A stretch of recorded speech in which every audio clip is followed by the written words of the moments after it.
Alhamdulillah, pada malam hari ini kita akan melanjutkan diskusi rutin ya, AIAT Reading Group. Pada malam hari ini kita sudah sampai pada pertemuan ke-7. Pertemuan ke-7 dan teman-teman, Bapak Ibu sekalian, sebelumnya terima kasih atas kehadirannya semua. Teks yang akan kita diskusikan bersama ini berjudul Surah Maryam, Lexical Echoes English Translation. Ini artikel yang ditulis oleh Syaukat M. Torowa, dan pada malam ini yang akan menjadi pemantik adalah Mas Fedrian Yasdajir Iwanebel. Nanti Bapak Ibu dan teman-teman bisa menyaksikan dengan seksama, nanti bisa memberikan tanggapan-tanggapan baik dari teksnya langsung maupun dari bacaan-bacaan yang lain.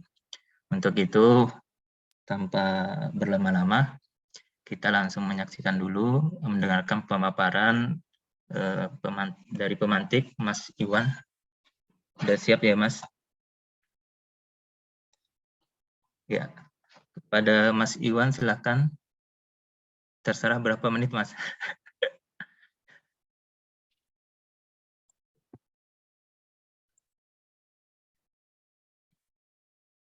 Masih, tolong di-unmute dulu, Mas Iwan. Ya, maaf. Ya. Filenya mungkin kayaknya perlu diupload juga di chat ya, Mas. Oh, iya. Saya masih nyari filenya ini. Di grup. Saya coba. Oke, minta tolong Mas Mutakin ya. Saya Oke, bismillahirrahmanirrahim. Assalamualaikum warahmatullahi wabarakatuh. Salam semuanya. Terima kasih Mbak Lin, ini komandannya ini. Kalau nggak ada Mbak Lin mungkin nggak jalan ini. Mas Mutakin, Mas Kang Fadli, Mbak Vivi, ada Mbak Fitri, dan beberapa kolega yang lain. Ini ada siapa ini? Magdis kalau nggak salah ya. Mas Yahya, dan lain-lain. Oke, Alhamdulillah. Di malam hari ini kita akan mengkaji salah satu artikel yang ditulis oleh Syaukat Torawa. Ini kalau nggak salah dulu pernah disinggung sama Mbak Lin ketika pertama kali, kalau nggak salah, kedua ya, yang kedua, terkait dengan terjemahan bahasa Inggris yang mencoba tetap menjaga ritme atau rim ya, ritme dari teks Al-Quran itu sendiri. Sebentar, saya pengen co-host, oke.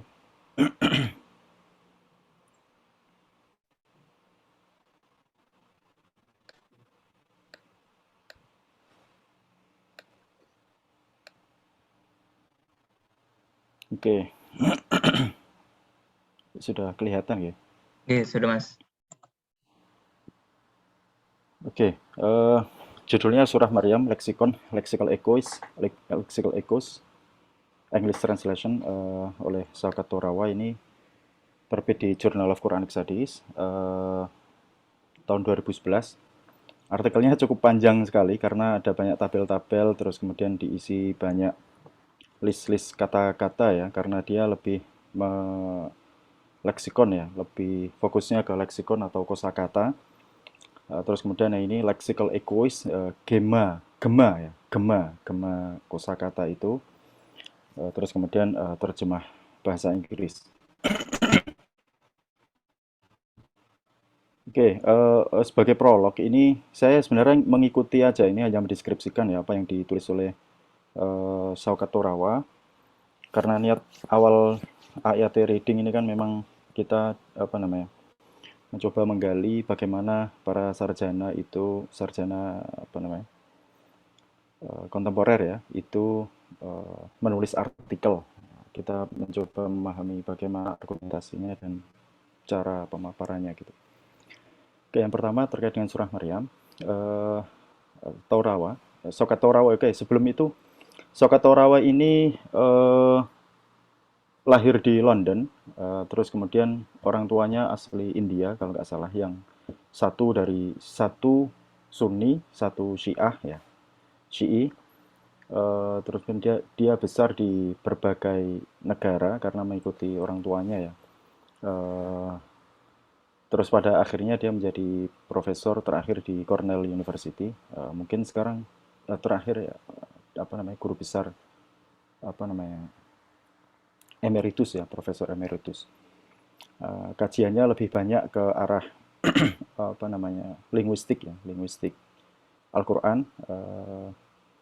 Seperti ini surah Maryam itu dia di aspek mikrostruktur dan makrostruktur, struktur makro dan mikro, dan dia lebih fokus ke aspek kosakata dan bagaimana kosakata, bagaimana telaah terhadap kosakata dalam satu surah itu bisa mengantarkan pada pemahaman terhadap struktur makro yang ada dalam satu kesatuan surah. Meskipun dia nanti tidak ingin apa namanya, dikatakan sebagai proponen dari tematik surah itu ya.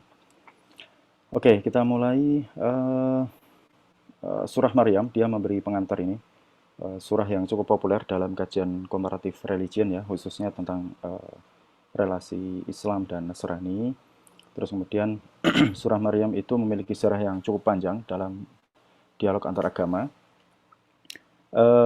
Dia mengutip salah satu riwayat para emigran Muslim ya, yang ke Abyssinia, itu diriwayatkan membaca potongan surah Maryam ke Raja Negus, yang kemudian memperoleh suaka karena dianggap menghormati Yesus dan Maryam. Nah, ini surah ini tuh cukup banyak dikaji oleh para sarjana, baik dari aspek sejarah, linguistik, hermeneutik, tematik, dan lain sebagainya. Beberapa misalnya juga, misalnya siapa, Angelika Norwid itu dalam salah satu artikelnya Locating the Quran itu menyebut salah satu contohnya fantabadat bihi makanan syarqiyah. Itu ketika Maryam pergi ke timur, itu dianggap oleh Angelika Norwid sebagai bentuk demitologisasi atau desakralisasi terhadap sakralitas Maryam dan pintu gerbang yang ada di timur, yang ada di teologi umat Nasrani. Nah, terus kemudian ini, apa namanya, dari beberapa prolog tadi itu, terus kemudian kalau kita melihat artikelnya itu ada banyak sekali kajian-kajian yang dikutip, yang dipaparkan oleh Shaukat M. Torawa, mulai dari yang literatur berbahasa Arab, Inggris, Perancis, tapi little analysis has been devoted to its lexicon. Jadi tidak banyak analisis yang apa namanya, fokus pada aspek kosakata. Nah, terus kemudian dia ini salah satu bentuk ya, set of the art-nya itu the study, kajian yang dilakukan oleh Shaukat Torawa itu mencoba menawarkan telaah terhadap leksikon kosakata dalam surah Maryam dengan beberapa fokus, di antaranya 3. Yang pertama ritme ya, rhyming and words, ritme di akhir kata, akhir surah gitu ya. Hapax, nah ini satu term yang dikenalkan oleh beberapa artikelnya itu apa namanya, difokuskan pada hapax ya. Ini kayak semacam sesuatu yang kebetulan dalam Al-Quran, sesuatu yang langka. Uh, ya nanti akan kita singgung ini. Terus kemudian repeating words and roots, jadi apa namanya, kosakata dan akar kata yang diulang-ulang, some of which appear in the surah alone, yang mana beberapa kosakata itu hanya ditemukan dalam surah Maryam. Jadi dalam Al-Quran itu hanya ada di surah Maryam. Ya ini semacam problematisasi ya yang dilakukan oleh Saukat M. Torawa untuk menunjukkan bahwa kajian terhadap surah Maryam ini cukup penting, khususnya nanti yang argumen yang akan dia utarakan terkait dengan kosakatanya. Nah, ada beberapa kajian tentang leksikon ya, kosakata, style kosakata terhadap beberapa surah tertentu. Namun umumnya itu mengarah pada kajian makro, struktur secara besar ya.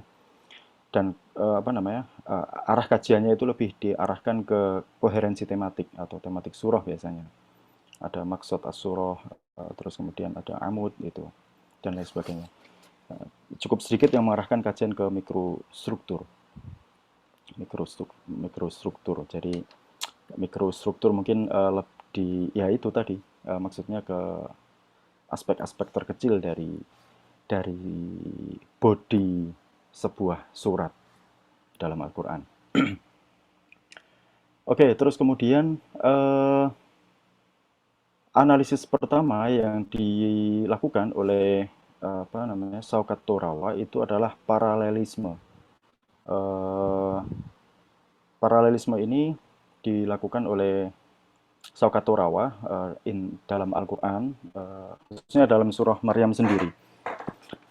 Yang pertama, Zakaria dan Yahya ya, itu ada kemiripan dengan Maryam dan Yesus. Jadi narasi Zakaria dan Yahya pada ayat 2 sampai 15 dalam surah Maryam itu ada memiliki kemiripan, kayak dinarasikan ulang gitu. Dalam narasi dalam konteks Maryam dan Yesus. Ayat 16 sampai 33. Misalnya ini ayat 8-9. Qala anna yakunu li ghulam. Itu diulang lagi di ayat ke-20. Qalat anna yakunu li ghulam. Jadi yang pertama itu menunjukkan laki-laki ya. Qala anna yakunu li ghulam. Qalat anna yakunu li ghulam. Terus kemudian ayat setelahnya juga itu mirip. Jadi setelah qala anna yakunu li ghulam, itu ayat setelahnya qala kadzalik. Qala kadzalik itu juga sama. Qala rabbuka huwa 'alayya hayyin. Qala rabbuki huwa 'alayya hayyin. Nah, ini nanti yang akan beberapa yang akan dikaji ya. Dan ini yang saya kasih garis merah. Ini terjemahan-terjemahan yang dilakukan oleh Saukat Torawa. Nanti juga akan kita singgung di agak akhir nanti ya.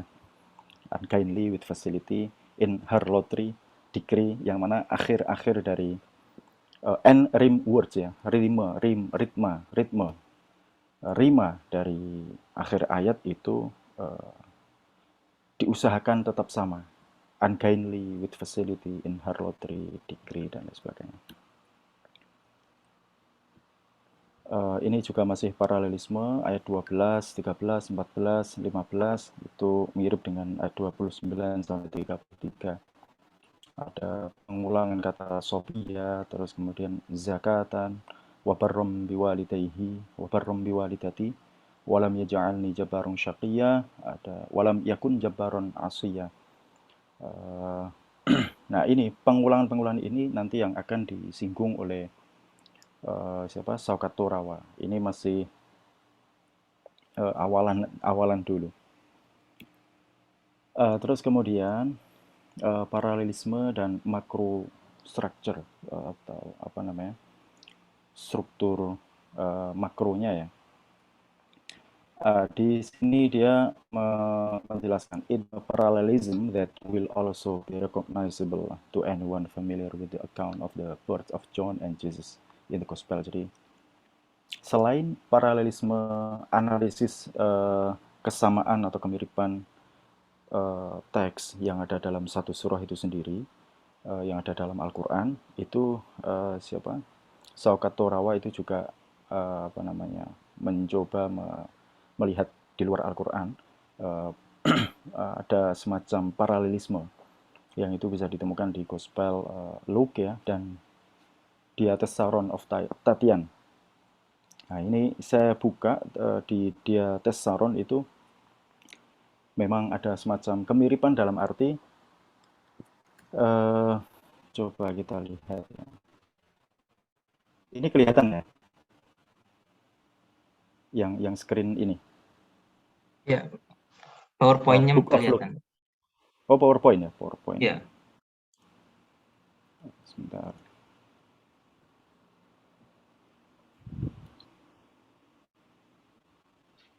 Oke. Nah, ini yang Book of Luke ya. Sudah kelihatan. Eh, di chapter 1 ini misalnya. Nah, ini ada strukturnya hampir mirip ya. Tadi dikatakan oleh Saukat Taurawa, siapapun yang membaca teks surah Maryam itu pasti akan familiar dengan account atau catatan atau narasi yang ada dalam Diatessaron itu. Misalnya ini John's birth announced to Zechariah. Jadi ini narasi tentang apa namanya ke Zakaria. Zakaria berdoa, terus kemudian istrinya sudah tua, terus kemudian doanya dikabulkan. Nah, yang kemiripan itu apa namanya? Setelah narasi Zakaria itu terus kemudian narasi tentang Yesus gitu. Christ birth announced to Mary gitu. Jadi ya ini ada paralelisme yang tadi disampaikan oleh Saukat Turawa. Ada semacam paralelisme eh, antara surah Maryam dengan Diatessaron of Tatian. Itu. Terus kemudian, itu paralelisme ya. Terus kemudian Hasan Bajudah. Nah, ini dari Arab kalau nggak salah. Argues for the surah bipartite structure. Nah, kita masuk ke macro structure sekarang. Beberapa tadi disinggung oleh Saukat Torawa bahwa ada banyak sekali sarjana yang bergelut dalam aspek linguistika Al-Quran. Linguistik ya, itu umumnya melihat teks surah itu dalam kerangka macro structure gitu. Jadi satu kesatuan surah. Nah, Bajudah itu juga membagi dua struktur dalam surah Maryam itu. Yang pertama, bagian pertama itu ayat 1 sampai 58. Terus bagian kedua itu ayat 59 sampai 98. Nah, jadi ini murni telaah teks ya, telaah teks murni. Nah, yang bagian pertama ini yang kemudian mungkin dipakai oleh Laila Azhur Al-Hasan, ini sarjana Turki yang juga menulis di Journal of Quranic Studies. Jadi kalau di Journal of Quranic Studies itu yang mengkaji surah Maryam ini ada Saukat Torawa, terus kemudian setelah itu ada Laila Azhur Al-Hasan ini. Kajiannya surah Maryam tapi hanya ayat 1 sampai 58. Dia menggunakan apa namanya? Analisis apa namanya? Ferdinand de Saussure itu ya. Terus kemudian ada Mas Abdel Halem yang kemarin dikaji oleh Bu Ulia. Nah, ini Hasan Bajudah ini dalam melakukan analisis terhadap surah Maryam itu membagi menjadi dua bagian. Terus kemudian yang lain itu juga masih perspektifnya bipartit ide bipartit ya, terbelah menjadi dua, ayat 1 sampai 65, terus kemudian yang kedua 66 sampai 98. Nah, ini siapa? Torawa itu ingin menunjukkan kajian-kajian sebelumnya ya, kayak telah pustaka gitu. Nah, terus kemudian ada hal yang ini dari telah macro structure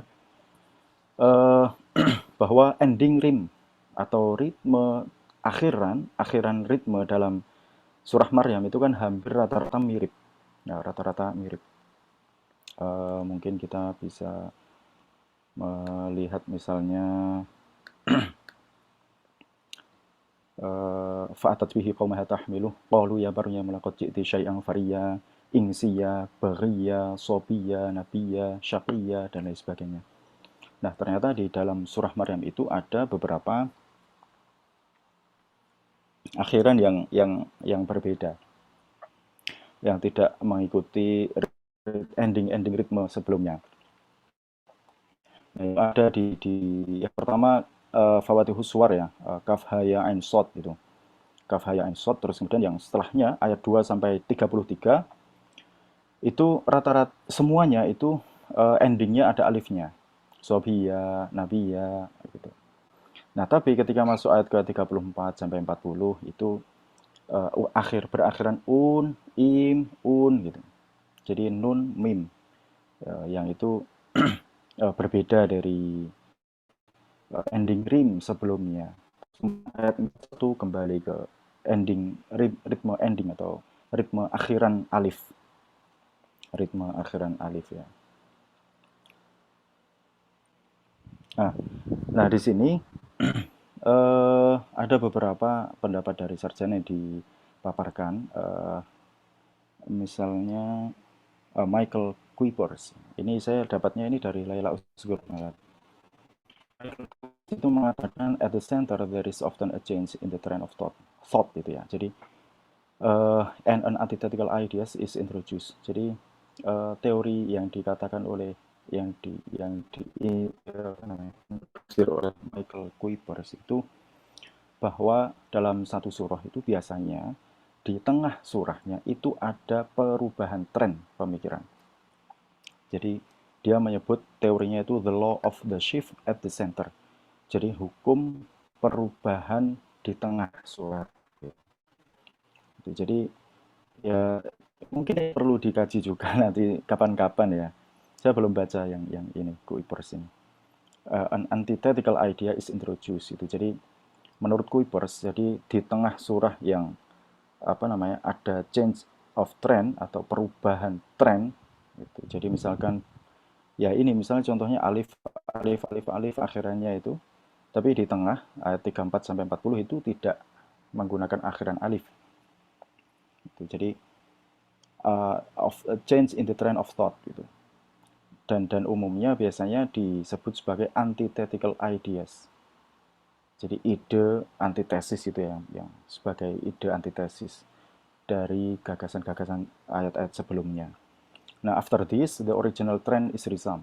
Jadi setelah apa namanya muncul apa changing atau perubahan tren di tengah itu, nanti mungkin berapa ayat terus kemudian kembali lagi ke tren awal gitu. Nah, kalau dalam kasus surah Maryam ini kembali lagi ke akhiran alif lagi sampai akhir surah. Nah, itu the law of the shift at the center. Nah, berbeda dengan Neil Robinson itu Neil Robinson mengatakan bahwa the polemical section is intimately related to the narrative. Gitu. Jadi bagian yang polemis itu bagian yang polemis maksudnya ayat 34 sampai 40 yang akhirannya itu berbeda, tidak alif ya.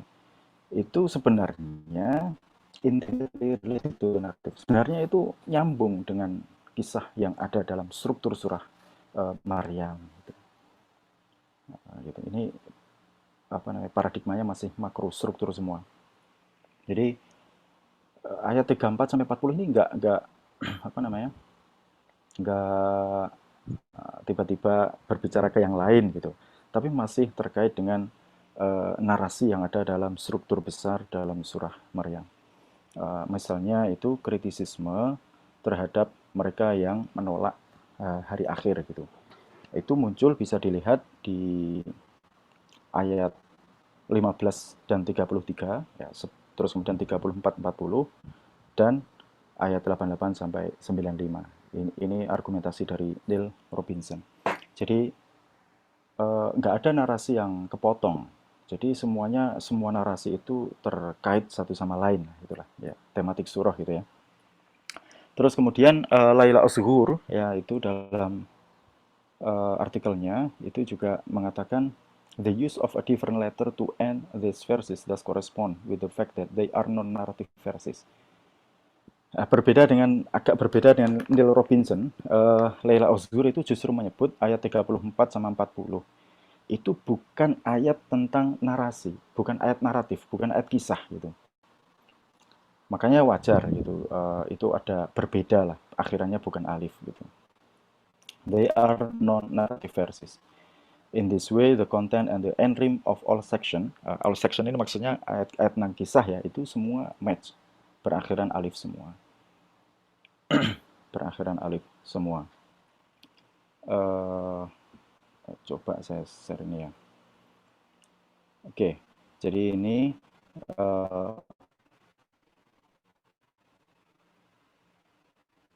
ini misalnya ayat ke-20 mulai 20 ya, jadi nggak jauh-jauh.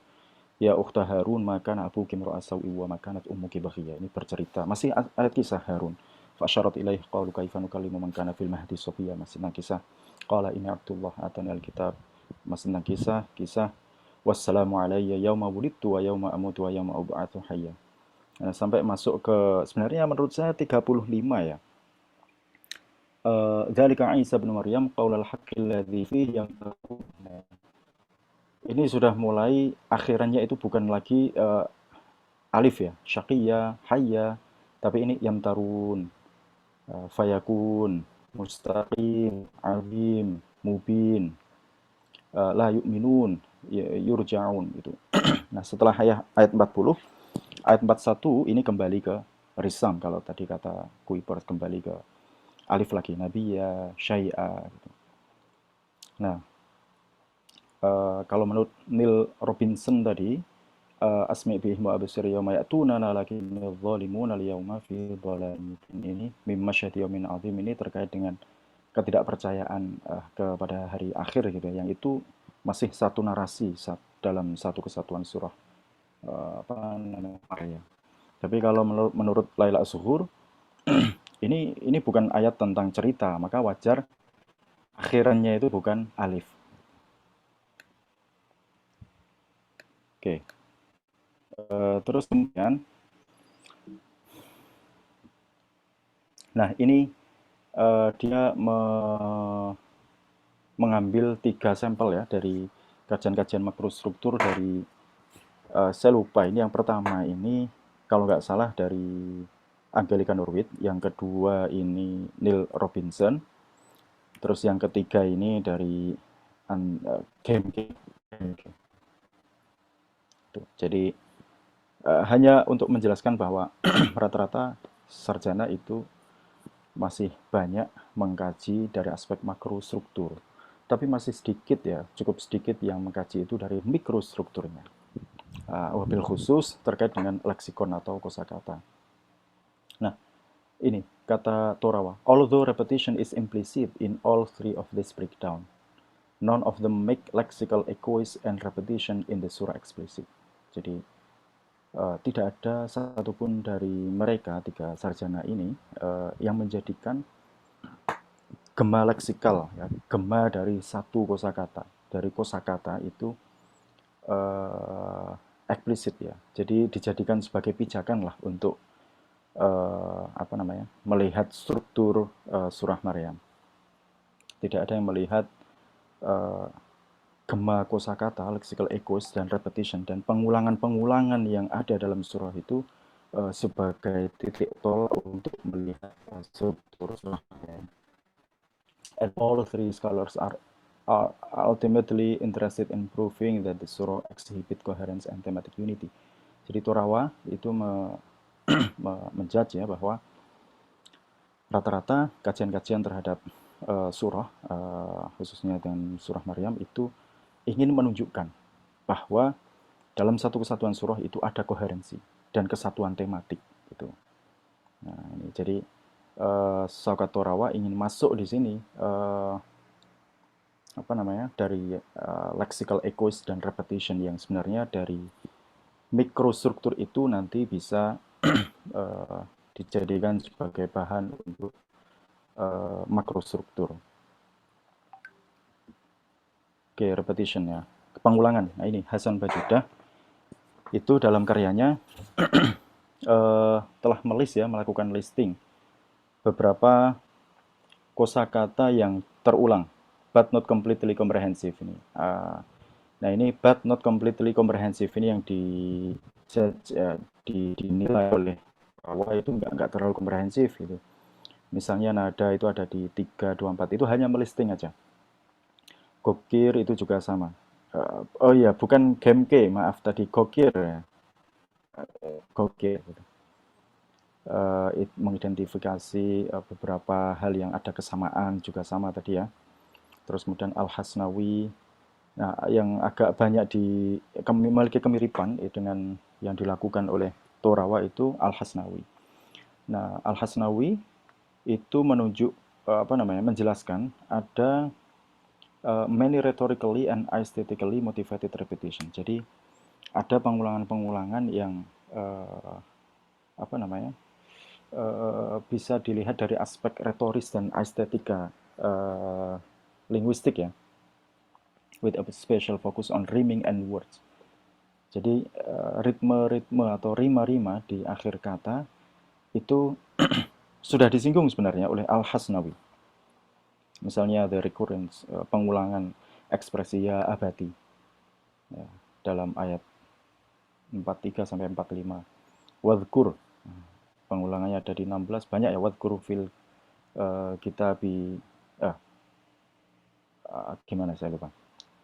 Ada banyak ya, ketika menjelaskan nabi tertentu itu ada wadhkur, ada mulai ayat 16, 41, 51, 54. Itu. Jadi sebagai berfungsi untuk function of insistent beseeching. Nah, jadi beberapa karya yang telah dirujuk oleh Sokat Torawa, Hasan Bajudah, Gokir, Al-Hasnawi. Nah, ini dia Torawa terus kemudian menjelaskan, although Al-Hasnawi differentiates a good number of the particular instance of repetition. Nah, ini meskipun Al-Hasnawi itu membedakan ya pengulangan-pengulangan yang ada dalam surah itu, tapi dia tidak menjelaskan secara detail.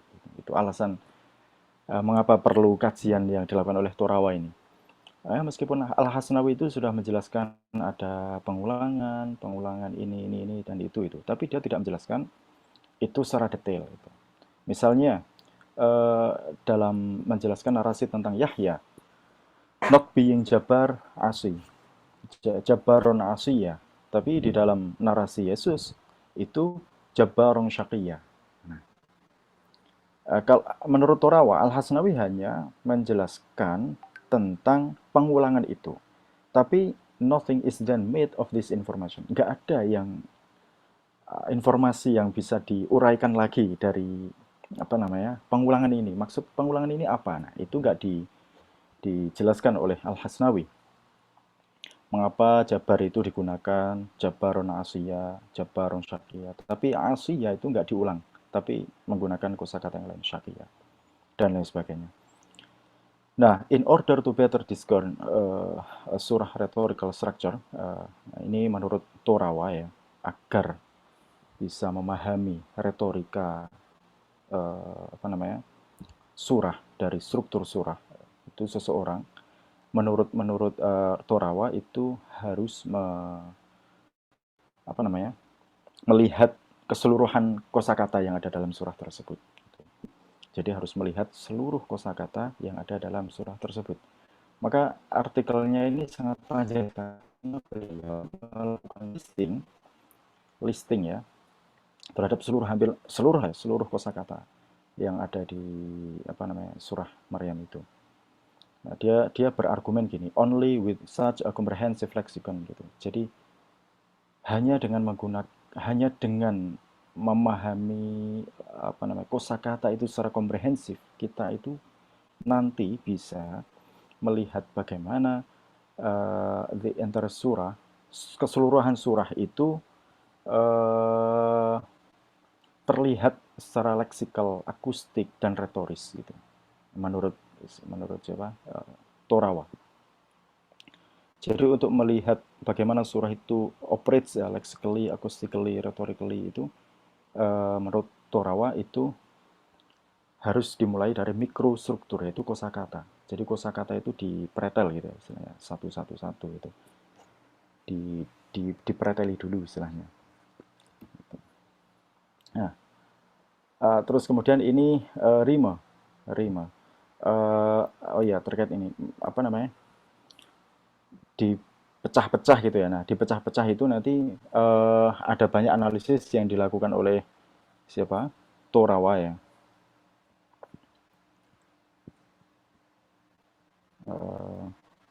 Misalnya nanti ada Hapax,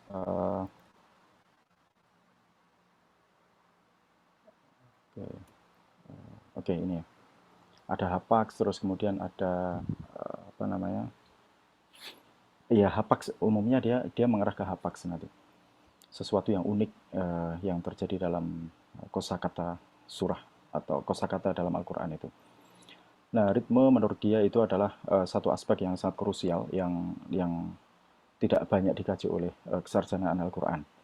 Nah, ini alasan untuk apa namanya, menguatkan ya bahwa kajiannya itu penting gitu. Terus kemudian rim, insistent auditory, contatory, and even visual itu ritme yang ada dalam Al-Quran secara retoris itu ya, itu nggak bisa ditolak dan 85% dari Al-Quran itu isinya tentang sajak-sajak rima, sajak-sajak rima itu 85%. Ini dia menggunakan apa namanya, mengelaborasi secara kuantitatif ya. 85% dalam Al-Quran itu rata-rata bersajak, berrima. Dan dalam kasus surah Maryam ini, rima yang ada dari 85% itu surah Maryam itu 99% itu mengaplikasikan rima saja. Gitu. Nah, terus kemudian there is evidently a great deal going on lexically in surah 19, baik itu kualitatif maupun kuantitatif. Nah, secara kualitatif itu ritme iya, alif tadi ya, dan A, C, C ini merepresentasikan konsonan ya. Eh apa misalnya ya?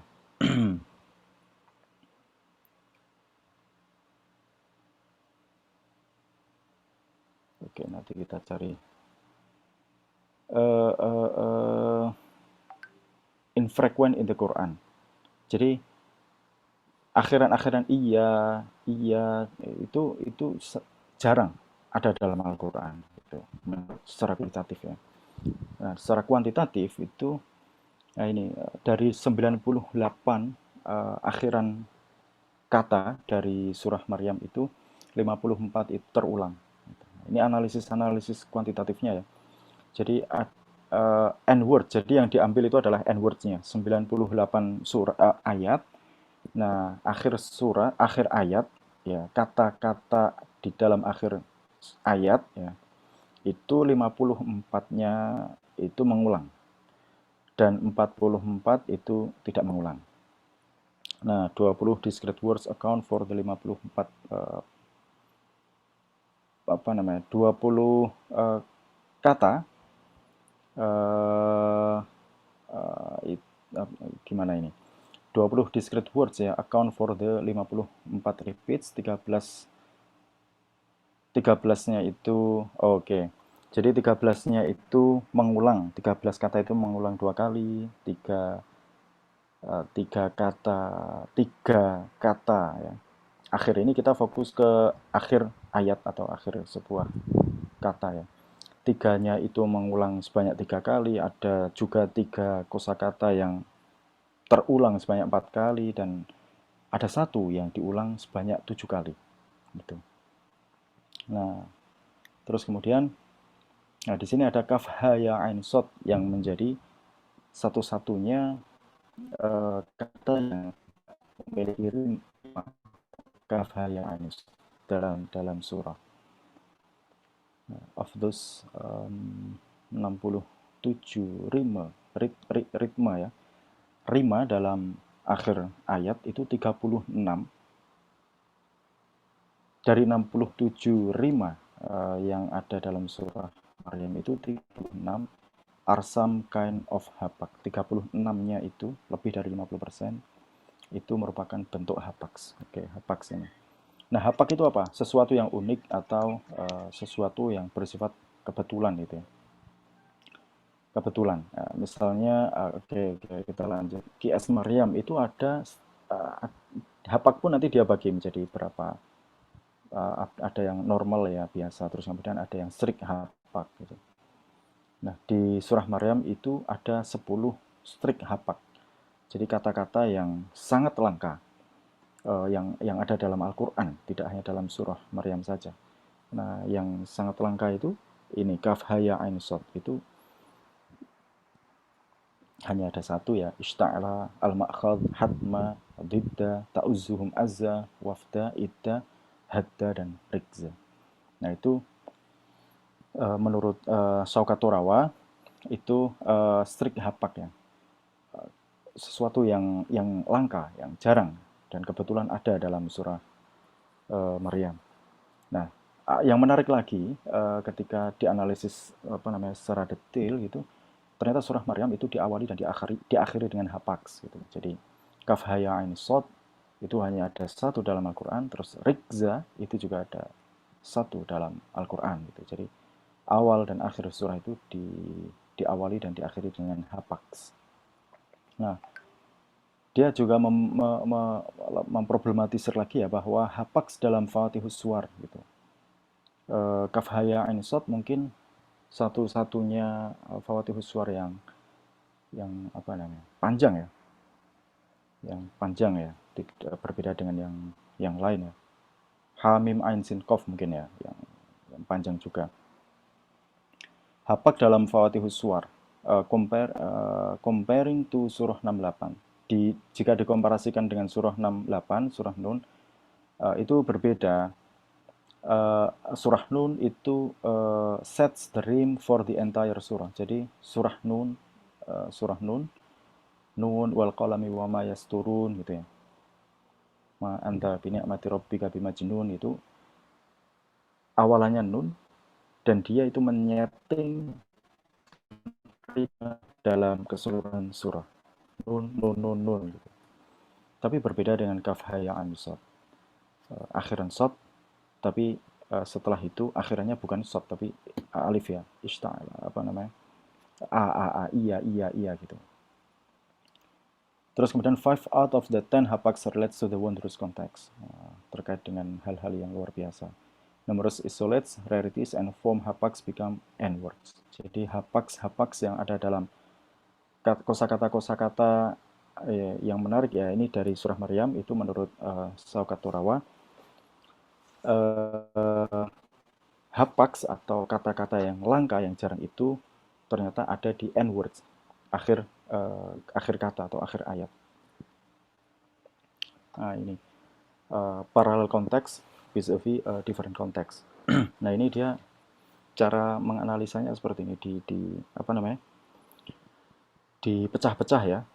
Syakia itu ada 3, misalnya Syakia di ayat 4 ya. Terus kemudian ada di ayat ke-32, ayat 48, Waliyah itu ada 2, Samiyah itu ada 2, Iktiyah. Nah, terus kemudian dari apa namanya? Detailing itu, terus kemudian parallel konteks vis-a-vis different konteks. Jadi ada beberapa konteks yang sama, yang paralel gitu. Tapi beberapa juga ada konteks yang berbeda. Jadi penggunaan apa namanya kosakatanya itu sama, similar ya, tapi digunakan dalam konteks yang berbeda. Nah, Nabiya itu diartikan profesi atau asiya itu repeated in overtly parallel context. Jadi kosakata nabiya ya di sini ada apa enggak ini nabiya. Nabiya itu digunakan dalam konteks yang sama, makna yang sama gitulah istilahnya. Terus kemudian asiya itu juga sama. Nah, yang menarik menurut Shaukat Torawa itu adalah kosakata yang diulang, yang apa namanya, ya, nampaknya itu berbeda konteks gitu. Diulang dalam konteks yang berbeda. Nah, konteks that appear to be different, but which are rendered similar. Tapi apa namanya, uh, apa namanya, memiliki kesamaan topik mungkin gitu ya. Nanti arahnya ke sana, rhetorically and narratively, by the very echo word. Nah, ini yang perlu kita garis bawahi adalah echo word. Jadi kata-kata yang digunakan oleh Al-Quran untuk mengeko, menggemakan satu inti makna tertentu. Oke. Ini misalnya, qala rabbi an inni wa ahlal 'admu minni washta'ala ra'su syaiba wa lam akun bidu'aika rabbi syaqiyya. Nah, ini ada syaqiyya, ada tiga dalam surah Maryam. Tapi digunakan dalam konteks yang berbeda. Yang pertama, wa barram bi walidati wa lam yaj'alni jabbaran syaqiyya. asa alla akuna bidu'ai rabbi syaqiyya. Nah ini. Yang pertama, ya, in its first occurrence itu terkait dengan Zakaria. Penggunaan Zakaria itu menggarisbawahi apa namanya? Underscores not only Zakaria fit. Jadi apa namanya? Cerita tentang Zakaria yang sudah tua, terus kemudian belum punya anak, terus kemudian beliau berdoa dan akhirnya doanya dikabulkan oleh Tuhan ya, oleh Allah. Nah, this underscores not only Zakaria faith. Jadi ayat ini itu tidak hanya berbicara tentang keimanan atau keyakinan Zakaria, tapi tentang fakta bahwa Allah atau Tuhan itu bisa melakukan apapun. Even produce a child from a woman who cannot bear one. Meskipun melahirkan seorang anak dari seorang perempuan yang secara logika itu nggak mungkin bisa melahirkan. Ini konteksnya adalah ayat yang pertama itu adalah tentang Zakaria. Qala rabbi inni wa hanal 'azmu minni washta'ala ra'su. Rambut sudah beruban, sudah sepuh, sudah tua, tapi tetap berdoa gitu, tetap berdoa tanpa patah semangat gitulah istilahnya. Terus kemudian, nah yang kedua itu the use of the very same word, menggunakan kosakata yang sama sebagai yang digunakan untuk mengatribusi narasi tidak sama secara utuh ya, sebagaimana dalam cerita Zakaria. Not only carefully makes him different from John, but also in echoing Zakaria prayer. Jadi ini penggunaan ini yang tadi ingin dimaksudkan oleh Saukaturawa.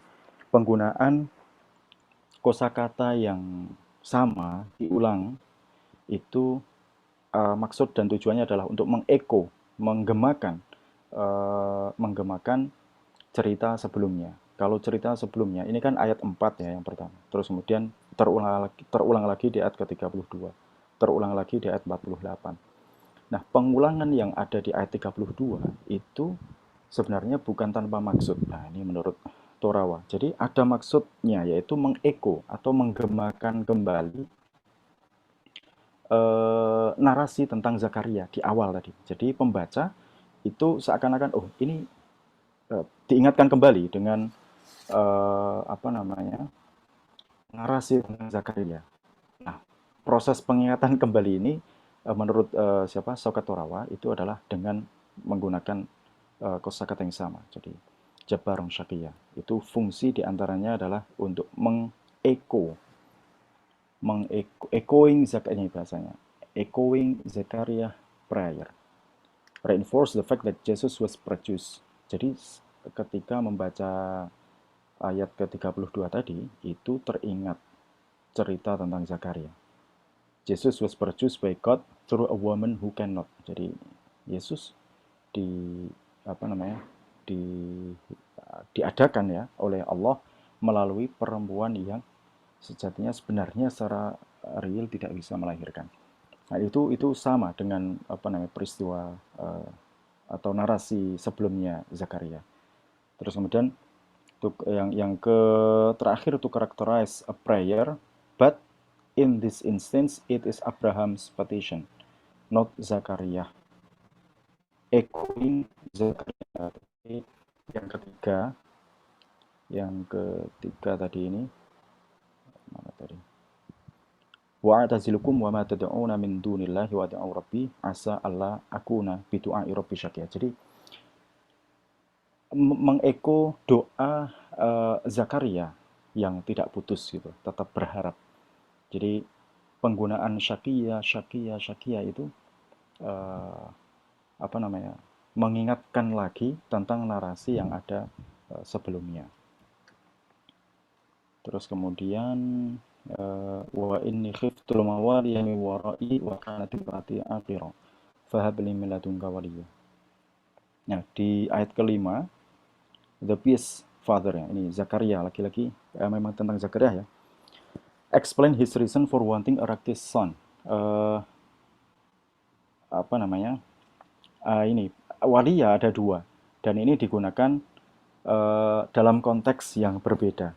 Yang ayat yang pertama itu menjelaskan wa ini khiftul mawaliya min wara'i wa kanat imraati aqirun fahabli min ladunka waliya. Jadi Zakaria yang menginginkan anak yang soleh, anak yang baik lah ya, yang baik. Jadi Zakaria menginginkan anak yang soleh, yang baik, praktis ya. Nah, ayat yang kedua penggunaan waliya itu justru berbanding terbalik. Jadi ya abadi inni akhafu ayyamassaka adzabu minar rahmani fatakuna lisyaitani waliya. Nah, yang kedua ini seorang anak yang menginginkan bapaknya tetap dalam kesalehan. Kalau yang pertama seorang bapak mengharap agar dikaruniai anak yang soleh, yang kedua seorang anak berharap bapaknya agar tetap dalam kesalehan. Nah, ini ada terminologi yang disebut oleh Sokato itu thematic inversion. Nah, ini yang saya kira cukup penting juga. It would appear that the echo is structural. Jadi, menurut Sokato echo penggemaan dengan penggemaan apa ya? Menggemakan ya, penggemaan lah ya. Gema dalam surah Maryam itu structure, sudah terstruktur. Tying the latter part of the surah to the earlier one. Jadi mengikat ayat-ayat yang datang belakangan ya, ayat-ayat akhir-akhir itu dengan ayat-ayat yang sebelumnya. Jadi kesamaan penggunaan kesamaan kosakata ya, repetition tadi itu tying, mengikat ya, yang ayat yang akhir itu mengingatkan kembali yang narasi yang di awal. Nah, tapi dia bilang gini, I'm not proposing that this is evidence of surah unity. So it and many other instances of echoing might be enlisted to argue this.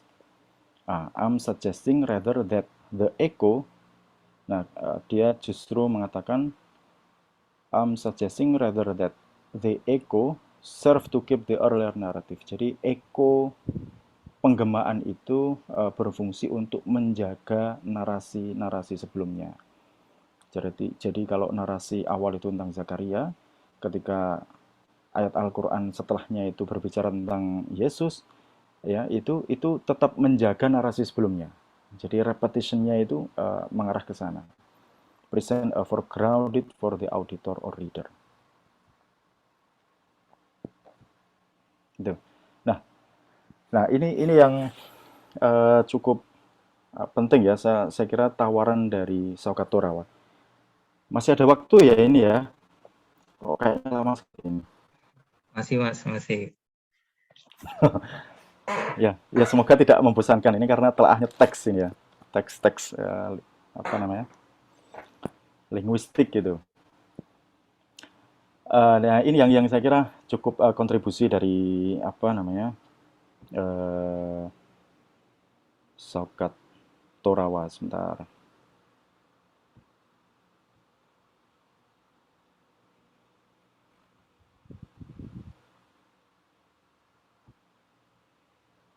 Oke, belum. Oke, ya.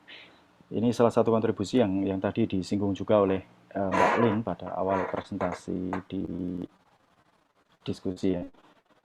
Jadi bagaimana penggunaan leksikon itu tadi itu digunakan dalam konteks terjemah, translation. Ini translators of the Quran have almost never taken lexical phenomena into account. Jadi para penerjemah Al-Quran itu hampir jarang menjadikan fenomena kosakata itu sebagai basis penerjemahan. Fenomena leksikon ya, leksikon maksudnya ya apa ya? Ya penerjemahan pasti berbasis leksikal ya, tapi apa ada tadi ekonya, ritmanya, rima ya, ritme atau rima, terus repetition ya itu maksudnya ke sana. Itu jarang yang menjadikannya sebagai basis penerjemahan terhadap Al-Quran. Nah, the present study, kajian ini itu to offer a translation of surah. Jadi di artikel yang ditulis oleh Sokato Rawa itu beliau itu menerjemahkan surah Maryam itu secara utuh. Uh, for a translation of surah 19 that does justice to the important role of lexical equies. Jadi menurut dia lexical equies atau penggemaan terhadap aspek-aspek kosakata itu tetap dijaga. Rimanya, ritmenya itu tetap dijaga. Nah, ini metodologinya yang dia pakai ini. When I was unable to come up with a suitable word in English, I privilege maintaining the rhyme and maintaining the lexical echoes. Jadi ketika nggak bisa dibaca ini ya, sebentar.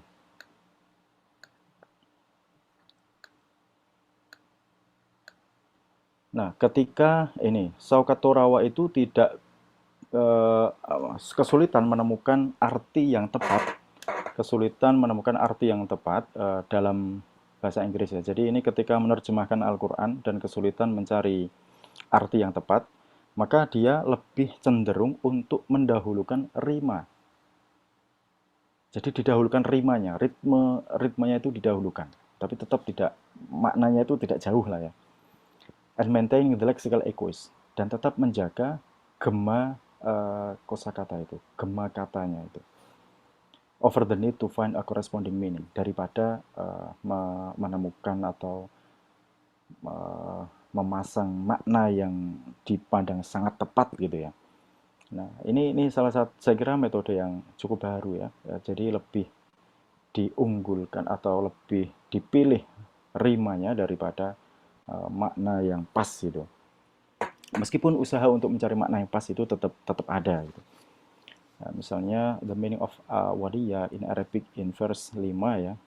Itu waliya itu kan artinya ada banyak. Itu ada hair yang ayat kelima itu artinya keturunan, ayat ke-45 itu artinya teman ya. Terus kemudian, nah, ada dua, waliya ada dua. Yang pertama itu keturunan, yang kedua itu teman ya. Nah, dia mencoba menerjemahkan itu sesuai dengan rimanya, waliya, waliya. Nah, dia menerjemahkan an hair and accessory.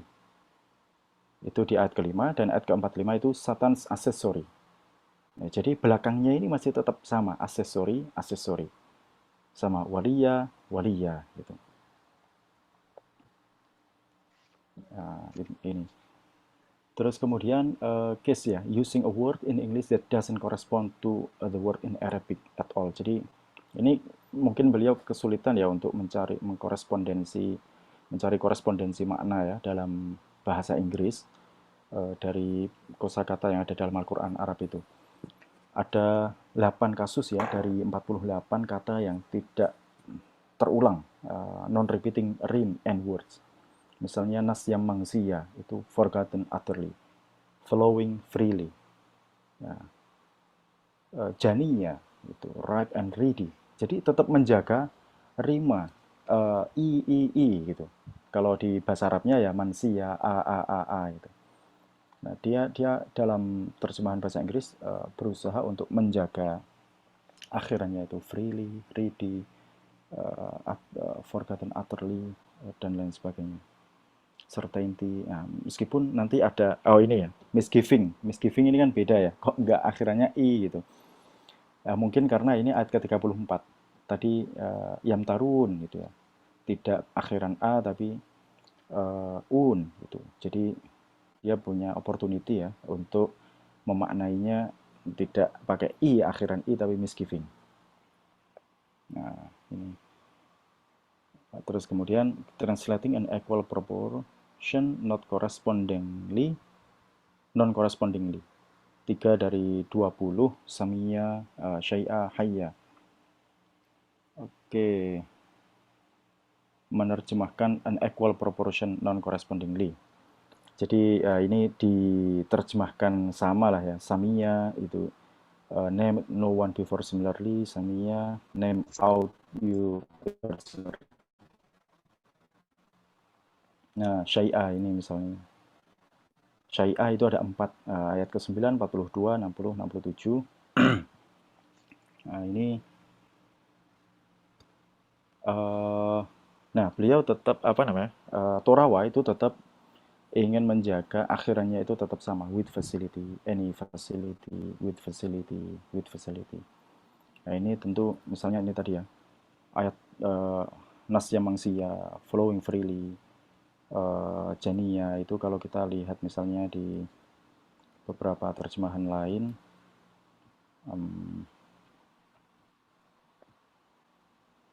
nah ini ada terjemahannya siapa? Mustafa Khotob sama Abdul Halim ya, ayat ke-23 misalnya. Ini 23, and was a thing long forgotten. Nah, terus kemudian I wish I had been dead and forgotten long before all this. This ya.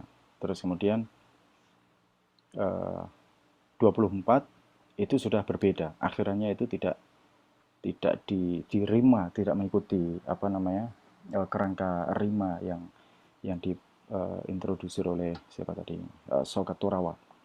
Nah, ini Abdul Halim, don't worry, your Lord has provided a stream at your feet.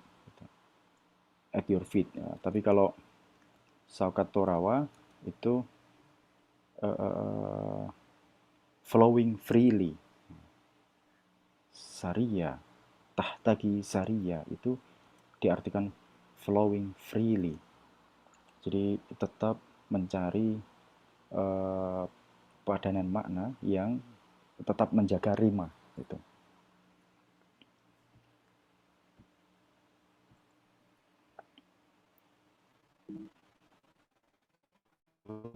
Oke, nah ini saya kira sudah cukup ini. Jadi the essential consideration of translation was to retain the lexical echo. Jadi pertimbangan paling penting dalam penerjemahan Al-Quran menurut Sokotorawa itu adalah mempertahankan lexical echo. Jadi gema atau rima dari kosakata akhir itu tetap harus dijaga.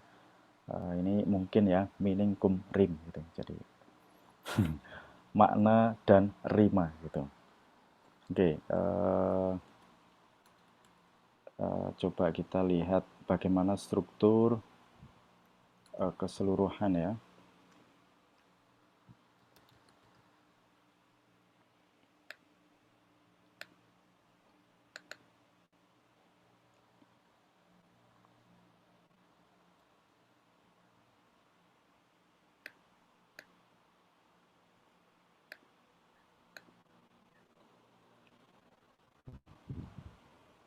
Oke, ini artikelnya. Nah ini. Oh, list ya, list. Oh, oke, list ini saya kira. Oke, ini. Jadi N rim wordnya ini. Nah, kafha ya sod, Zakaria, Khafiyah. Ini Zakaria itu untuk mempertahankan rimanya itu diartikan Zakari. Khafiyah secretly, Shakiyah despondency, Walia accessory, kindly, similarly, unkindly, facility, nightly, fancy. Saya kira ini nggak sulit juga ya untuk menjaga rima dalam penerjemahan. Nah, tapi ada beberapa yang nah ini yang mulai ayat 34 ya, itu disamakan misgiving, being, unswerving, alarming, glaring, unbelieving, returning, kembali lagi, prophecy, facility, fully, contumacy, accessory, despondency. Nah, tapi ada beberapa yang saya lihat nggak sama. Mulai di akhir-akhir ini. Ini meskipun tidak berakhiran Y, tapi bacanya sama ni, facility, ni, firi, degree, ni, company, property. Nah ini 75 ini ban, dividend, descendant, ya, covenant gitu. Mungkin agak-agak mirip ya, extend, abandon. Ini agak-agak apa ya, beda ya. Powers, opponents, errors, count, contingent, send, covenant, descendant, abhorrent, ruin. Ya, ya oke. Yang terakhir ini murmurs, ini beda sendiri ini. Murmurs. Oke, saya kira itu sudah cukup lama ya. Eh, oke, terima kasih. Mungkin ada yang bisa didiskusikan. Ini tadi nggak dibilangin sama moderatornya, terus-terus ini ya. Oh, Mas. Kelamaan ini. Oke, saya kira itu. Terima kasih. Eh, Baik, baik. Terima kasih Mas Iwan atas pemaparannya cukup lengkap, rinci dari awal sampai akhir. Saya kira sudah di